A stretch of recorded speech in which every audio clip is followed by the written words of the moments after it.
यह आसमान में लहराती खूबसूरत रहस्यमयी रोशनियाँ प्रकृति का एक अद्भुत नज़ारा है और यह नज़ारा दुनिया में सिर्फ दो ही जगह देखा जाता है, नॉर्थ पोल और साउथ पोल। जो रोशनियाँ नॉर्थ पोल पे देखी जाती है उन्हें नदर्न लाइट्स या ऑरोरा बोरेलिस कहा जाता है।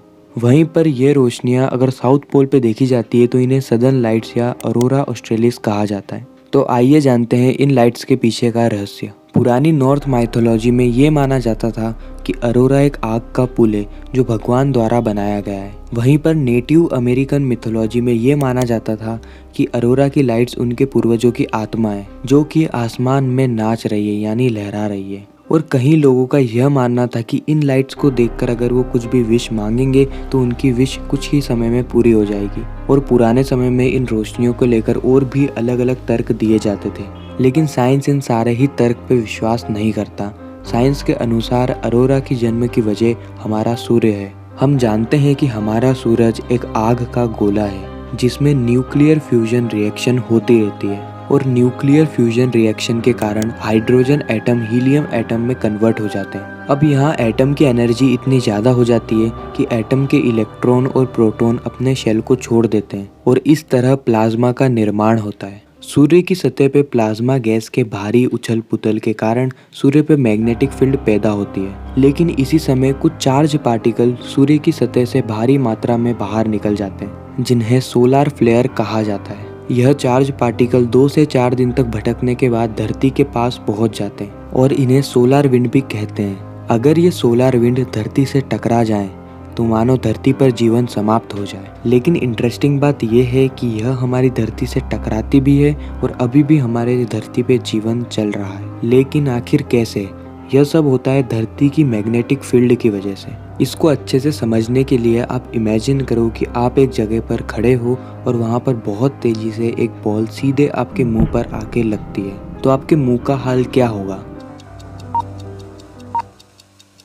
आपके मुंह का हाल बेहाल हो जाएगा, राइट? बिल्कुल इसी तरीके से अगर सोलर विंड डायरेक्टली हमारे धरती के वातावरण में आ जाती है तो हमारी धरती का हाल भी बेहाल हो जाएगा और जीवन समाप्त हो जाएगा।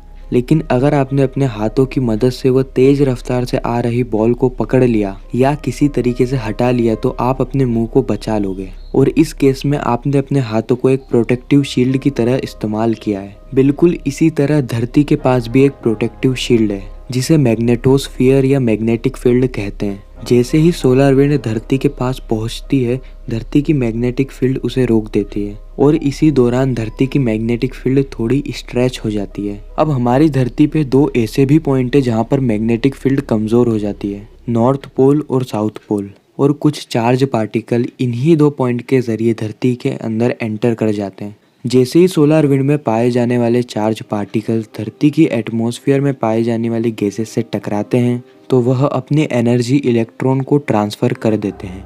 यह एनर्जी पाकर इलेक्ट्रॉन अपनी निचली कक्षा यानी लोअर स्टेट से चार्ज होकर अपनी ऊपर की कक्षा यानी हायर स्टेट में पहुंच जाते हैं। और जब वो उन पार्टिकल्स को एमिट करते हैं यानी निकाल देते हैं तो वह फोटॉन्स के रूप में निकलती है। और कुछ इसी तरीके से इन लाइट्स का जन्म होता है। हमें ये रोशनियाँ अलग अलग रंगों में दिखती है।